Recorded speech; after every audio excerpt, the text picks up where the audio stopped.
This is Autoline This Week, the show that gets you inside the global automotive industry.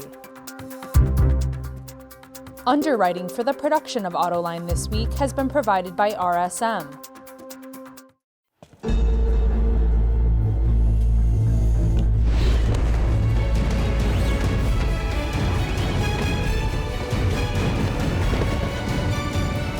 Prepare for challenges specific to your business by working with trusted advisors who help turn obstacles into opportunities. Experience the power of being understood. RSM, Audit, Tax, and Consulting for the Middle Market.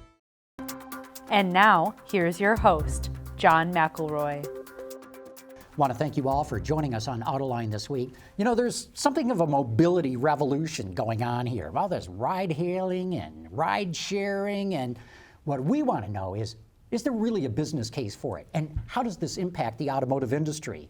And helping me get to the bottom of that today include my three panelists, who are Jono Anderson with the consulting firm KPMG, Jack Pokrzywa is with the Society of Automotive Engineers, and Sam Abuelsamid is with Navigant Research. And I want to thank all three of you for being here today. Glad to be here.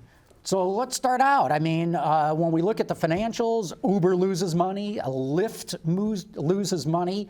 Ford had this ride-hailing van service that they called Chariot. They just shut that down because it wasn't working. So Sam, is there a business case for these mobility services? That's yet to be demonstrated. So far, we've seen a lot of companies try a lot of different variations, car sharing, micro-mobility, van ride services like Chariot you mentioned. And the one common thread through all of these different operational models is that nobody's yet figured out a way to make a profit. So I think long term, I think they probably will, but it's going to take a lot of refinement. But right now, there isn't really a sustainable business case for any of these. Jono, same question to you. Is there a business case? It's going to vary island by island. And when I say island, these are cities by cities. And in some cities where you don't drive enough to justify ownership costs, people tend to look at the option and want to push the button and have a car delivered to them. So you may not see them get rid of all their cars, but you may see them get rid of one of their cars and opt towards mobility as a service. But can you deliver the service at an affordable cost and make profit? Is still an open question. And well, sorry, there's also the question of affordability, across the population. In a lot of these cities like San Francisco, LA, New York, there's a significant population of people that can afford those services, but there's also a substantial population that can't, that need other options. Right. It's always going to be a choice between which mode makes the most sense at the most cost and is the most convenient. And if you spend all your time looking at San Francisco or looking at New York, you may get to the wrong answer if you're a company. You got to look at the other cities, Indianapolis, Dallas, Atlanta, Washington, D.C. These cities tend to be more similar than not, and New York, Chicago, San Francisco tend to be fairly unique. Jack, what do you think? Is there going to be a case for these mobility services? Well, as you know, SAE International, our mission is mobility. We are looking at this through a different prism. We apply science. We look at it from a safety perspective and what impact any one of those mobility modes today and tomorrow will have on environment, on our safety, and so forth. So we kind of stay away a little bit from the business case. We just try to apply our engineering tools and our engineering principles to what is coming towards us. And it's actually a fascinating time right now where we have all these different choices across the mobility spectrum. Does it matter if they're not making money right now? I mean, the services are growing like crazy. I mean, Uber and Lyft just in the United States, as you all know. It's Didi in China, it's Ola in India. It's a global phenomenon, not just happening here. With the amount of growth that's taking part, you got to believe there's a pot of gold at the end of the rainbow, don't you, Sam? Well, if you're going to continue to invest in these, then yeah, you do have to have that belief. Whether or not that pot of gold is gold or lead, is remains to be seen. Services like ride-hailing services, they're effectively modern kinds of freelance taxi services. But the problem for all of these companies is that unlike traditional taxi services, there's no upper limit on the supply. But and so in order to get demand to fill that supply, you have to drive down prices. So it's always a race to the bottom. So taxi services, part of the reason why taxi services have survived so long is because we've always had limits on how many cabs there could be. And that kept prices at a level where it could be sustainable. So far, we haven't figured out how to do that with these modern services. Go ahead, Jack. You were going to say? I want to be a believer. I am a believer in innovation, and so I'm kind of defending this approach. We don't know, but did we really believe that Amazon is going to happen the way it happened? And it lost money for years. And lost money for decades, and now is the market leader. So I think that it's going to happen. The question whether it's a trend or a fad, we'll just have to be very patient and see what happens there. Right now, there are way too many things happening, and it's like a windmill. Jack, what I find intriguing with the SAE, SAE has always set automotive standards. In fact, if you pick up a can of oil, you'll see it's SAE, 10W30 or whatever the number happens to be on the can. SAE set those specs. And now you're setting specs for these electric scooters that are showing up in cities. Talk a little bit about why SAE would get into that when it traditionally has always been passenger cars and trucks. Well, we look at the mobility as the system of systems. So it's not just the automotive, it's not just trucks, it's not just the motorcycles and so forth as we did in the past. We are seeing now these new entrants coming into play, and they become part of that mobility spectrum, and we have to somehow convince them that developing certain norms, specifications, rules in terms of safety will actually benefit them long run. They still can compete after satisfying the certain, common approach and common solutions to it. Jono, any thoughts? Scooters, they're going to be the thing. They're really hot right now. I mean, they're growing like crazy. I think it's a choice for every person to make on any given day. It's a mode choice of what's most convenient and what's going to be the most cost-effective and fastest way to get to their destination. And if it's a scooter that gets you there quickest and easiest without a hassle, then they're going to pick a scooter. And if it's a mobility as a service option, they're going to push a button for it. And if it's their own car, they're going to use that. So if I may add, I think that we're going through the transformational time of technology, but we're also going through transformational time, generational transformation, right? Where we have younger people that have different view on ownership of a vehicle. They also travel short distances, and they are looking for options in that type of category. So there was an interesting survey done by a company called INRIX, where they looked at 25 million trips in the urban environment, and in the U.S., and they detected that actually about 50% of those trips are between 1 and 3 miles. And then the question is, do we really need a car to go for an ice cream? Should we look for something else? And I think this is what the Silicon Valley and others are looking at and trying to figure it out. Yeah, in a world of increasing urbanization, where more and more people globally are moving into cities, the key is that mobility has to be an ecosystem. There isn't just a single mobility solution. Micromobility is part of that solution. So is mass transit, traditional mass transit. Ultimately, the key is to right-size the vehicle or right-size the mode for every trip. For a lot of those shorter trips, 1-2 miles, a scooter or a bike is a far better solution than waiting around for an Uber or a Lyft or a Didi car, or in most cases taking a bus. But for those high-density routes, buses, subways work really well for that when you want to move a lot of people along individual routes. The promise of autonomous vehicles was that it was going to bring the cost down, because once you took the driver out of the equation, man, could you save a lot of money. Does that still hold true, Jono? Do we need autonomous vehicles to make this mobility revolution really happen? Well, autonomy will bring the cost down, but I think more important for autonomy is it's going to make it safer, and it's going to run all the time in the background for the vehicles we already have. But it's also going to bring deliveries to life. It's going to change the game around last mile delivery. How so? By providing autonomous delivery solutions for last mile. And if you do that, it's going to increase a lot of, if we're talking about micro mobility, it's going to be a big component of that. injected into our cities and urban areas. So autonomy may emerge first in some different areas than maybe we originally thought, where we thought maybe the car would drive itself. Maybe it'll be first in trucks, and maybe then it'll be in delivery, and then it'll be running in the backgrounds, making our cars and vehicles safer. Autonomy definitely takes a significant cost out of the equation by removing the human driver. But there's also a lot of new costs that are added at the same time. You've got to have depots, somebody's got to manage these fleets of vehicles. You've got to, they require a substantial amount of service to keep sensors calibrated and everything.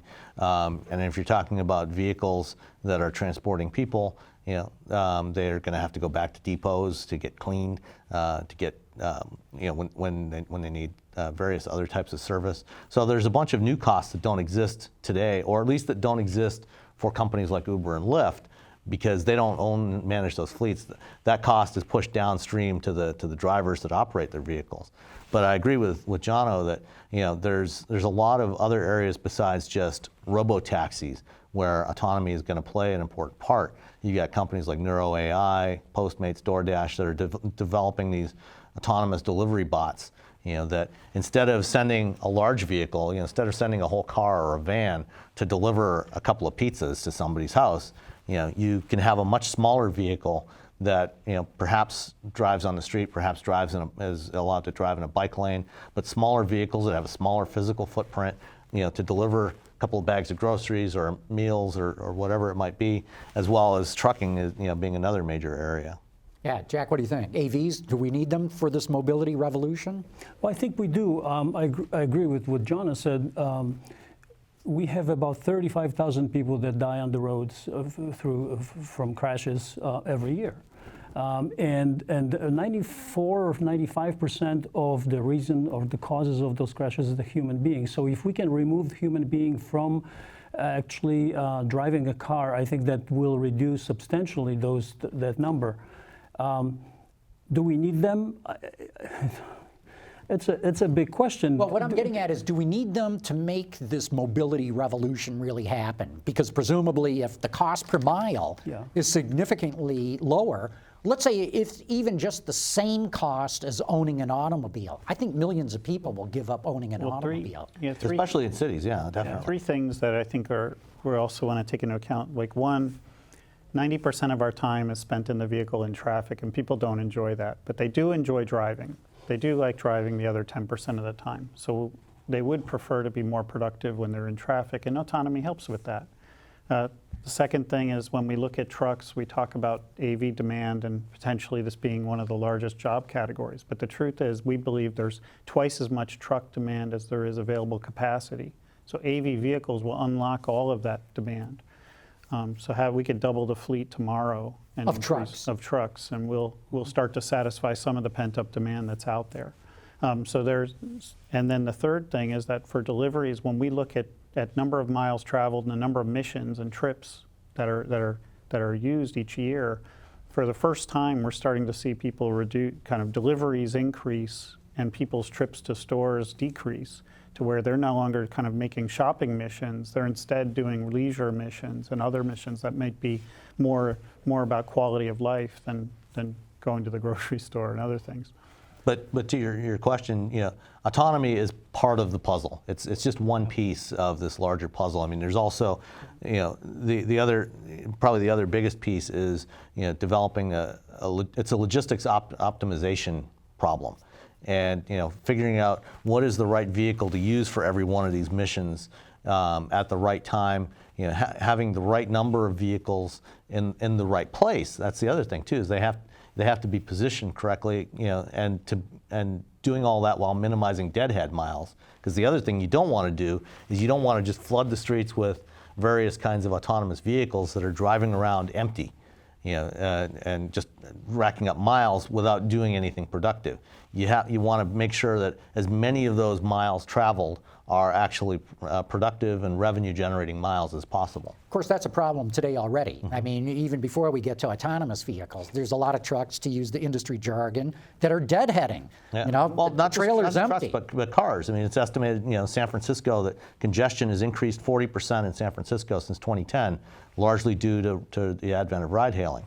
And in New York, in that same time period, in Manhattan, the average vehicle speed in Manhattan has dropped from 12 miles an hour to 8 miles an hour because of the congestion. So, you do have to really optimize the entire system, that entire ecosystem. Jack, are you doing that at SAE, looking at the entire ecosystem?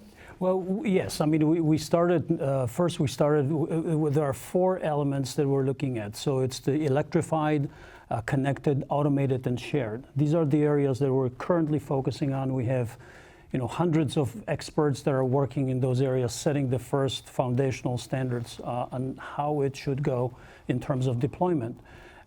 Yes, so we do. We have, it's not just the area of automated vehicles that we're setting the standards for. It's the human factors. It's the communication protocols and so forth. Another, I think, part of that puzzle is the urban development. I mean, if we flood these streets with ever-moving automated vehicles, what happens to the parking lots? What happens to the tax revenue, right? What happens to the city's revenue, and how is it going to? So it's a very complicated problem that will happen. It will be solved probably progressively rather than overnight. That will not happen. Well, let's take that thought further, and Jono, I'll throw it out to you at first. Where does this leave the automotive industry? This is an industry that needs manufacturing scale to be cost effective. And if you're starting to take some of that scale away because people are deciding they don't need to buy cars because they have all these other mobility services, where's that leave the automotive industry? Well, I think they come to a choice. Do they want to be a manufacturer? Do they want to also offer mobility as a service or different mobility services? Or do they want to be fleet owners and other activities? And how do they leverage their retail networks to do that? So there's a role for the scale manufacturer. There's a role for the fleet operator. There's a role for the mobility services kind of end-to-end operator. And when you look at how much value is created and adding, kind of extending into ownership further and further, there's a lot of value to be had. So I think each OEM will make a choice around which one's best for them. Do you think that we are going into a world of fewer cars? No. Well, if you were to look at how many electric vehicles are being put out there as design options, there's over 100 models and probably more than there is demand. So I think we'll see a lot of different experiments. No, but what I mean in total, will car sales go down in the future? Oh, in the United States, we believe that we've plateaued in terms of car sales, in overall car sales. We do think we're going to see a penetration of mobility as a service vehicles into there, about 1 million vehicles, where personal ownership will come down by 1 million as a result of that. So yeah, a little bit. Yeah, Sam, how do you see it? Absolutely. Long term, there will be some reduction in the vehicle population. For manufacturers, I mean, ultimately somebody's still got to build these things, whether there's humans driving them or computers. So there's going to be a space for manufacturers. Probably not all the manufacturers we have today, but in terms of the volume, that's also it's not a simple one-for-one trade, because if you're talking about vehicles that are now having much higher rates of utilization, that means that their rate of wearing out, their replacement needs are going to change. Instead of vehicles that have an average age of 12 years and can easily operate for 25 or 30 years in many cases, you're going to have vehicles that are going to need significant either replacement or significant refurbishment every 3 or 4 years. And so there's going to be changes in the vehicle architecture to accommodate that. So there's still going to be a place for large-scale manufacturing, but it's going to evolve. Yeah, Jack, what's the thinking at SAE on this? Well, automotive companies, whether suppliers or OEMs, are major constituents of our membership. So we want them to be healthy. We want them to stay in business, develop maybe a different business model, but where and how it's going to happen, we simply don't know. Right now we're on the path of securing the common platform for all of it for the first deployments. I want to throw in another angle on this, because it's going to happen, and maybe it's going to lead into the dealership issue. we came across a very interesting item, which is what happens when an automated vehicle or even connected vehicle is in collision. All these cars will have now different sensors placed differently within the car. What happens to the recalibration of it? Where does it go? Who's liable for that, and so forth. So we're actually working with our colleagues from the aftermarket and repair industry in order to kind of look at this and say, well, we have to be ready for that as well. Yeah, you really do. And thank you for bringing up dealerships. Sam, what roles do car dealers play in all this? As the market shifts, to at least some degree away from personal vehicle ownership to shared fleets, I think that there is actually a place for dealer networks. Because in many cases, manufacturers are looking to have own and operate their own mobility services. Like that's what Ford is aiming to do, GM Cruise. So they have that dealer network out there that they can leverage to provide some of those services when those vehicles need to be cleaned, when they need to be charged, when they get into a fender bender and need sensors recalibrated, or if a sensor fails. Those dealers already have they have a service infrastructure in place in many cases in those same urban areas where these fleets are going to operate. So they can be well positioned to provide those services, just as Waymo has teamed up with AutoNation and Avis to provide services for their fleet of autonomous vehicles. Jono, dealers, what's your crystal ball? Well, first, I think, just to be clear, I don't think we're going to see the demise of the personally owned car anytime soon. 50% of all cars are in rural areas, and we'll see, if anything, a bifurcation between urban areas and islands and how they evolve in rural areas. And that said, all the mobility as a service is going to penetrate into urban areas. And because of that, the dealerships in urban areas are going to see a lot of stress. They're going to see lower sales per dealer as a result, and a lot more competition. But they are the front line for automotive companies. They have the touch point with the customer, and if anything, they're going to become more customer-centric, faster and more transparent in their transactions with customers, and more responsive to customer needs. Well, to Sam's point, do you think they ought to start sticking their toe in the water when it comes to fleet management and fleet service and cleaning and all that? Well, I think for some dealers, this is an option for them to look at how they can increase their offerings and increase the utilization of their service bays. Not all of them are utilizing all the capabilities they have. We've talked about all forms of transportation, from autonomous cars to electric scooters. What about this concept of passenger drones? And we've done a couple of shows on this. Sam, VTOLs, as they call them. Vertical takeoff or landing craft. It's a fascinating concept, but I'm somewhat more skeptical in terms of the size of the market for that. I think that there will be places where it will make a lot of sense, but these are larger vehicles, and while they don't need to take up space on the roads, they have all the airspace above us to use. There's a lot of other challenges associated with them, and so I'm not quite as bullish as some people on how big that market's going to be. I think there's definitely a market, just it's not going to replace ground vehicles. Mm-hmm. Jack, is this part of your mobility ecosystem that you're looking at? Well, believe it or not, yes. It's a different area of SAE where we do aerospace standards, and actually this is already being brought up. I'd like to see in that area, I would like to see some synergy between FAA and maybe NHTSA in order to set some guidelines on this, because I at this point, I don't see it working smoothly. Jono, what are your thoughts? We call it at KPMG, we call it getting mobility off the ground. We think congestion in some cities is starting to become ripe for the need for this, especially in regions called mega regions. These are large areas like Southern California, where you have very long distances that you're traveling, and at some point, in some cases, it takes several hours, where it could take only a few minutes in the air. So we think this is going to start to emerge in the next 10 years. Not at very high, large levels, but as a premium option to a black car service initially, for shuttles to and from maybe airports or other transportation hubs, and eventually evolving into air taxi service and even travel to edge cities by 2050 or so. So it's a long time to evolve. To make it evolve, there's a lot of the ecosystem that has to be built. We have to build an air traffic infrastructure. We have to build ground servicing. We have to build vertiports. But there is actually a lot of infrastructure existing. helicopter-like businesses have been operating for decades. Primarily, they're operated on offshore oil platforms, and they run as many as 100 sorties a day, and they're unaffordable to the average person. But as we introduce electric vehicle, air vehicles, we increase the range, we demonstrate the safety, we gain social acceptance. People will start to use these as options.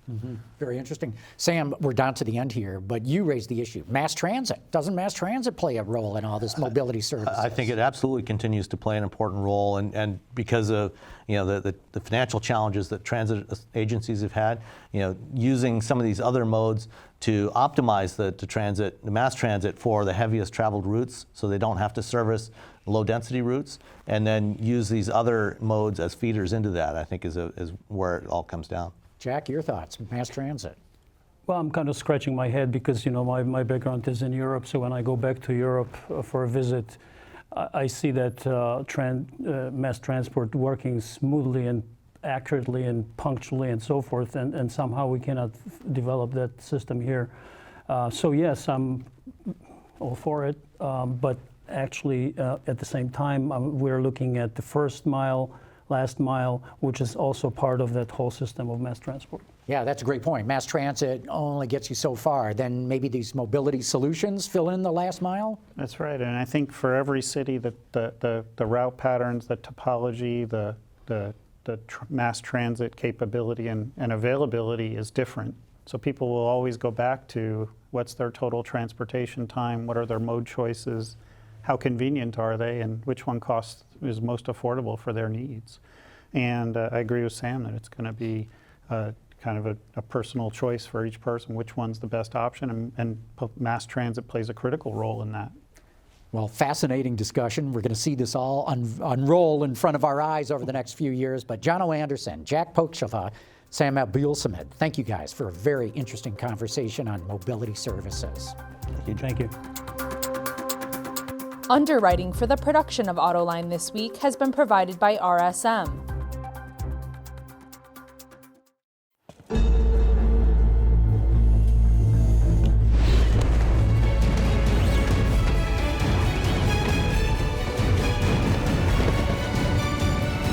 Prepare for challenges specific to your business by working with trusted advisors who help turn obstacles into opportunities.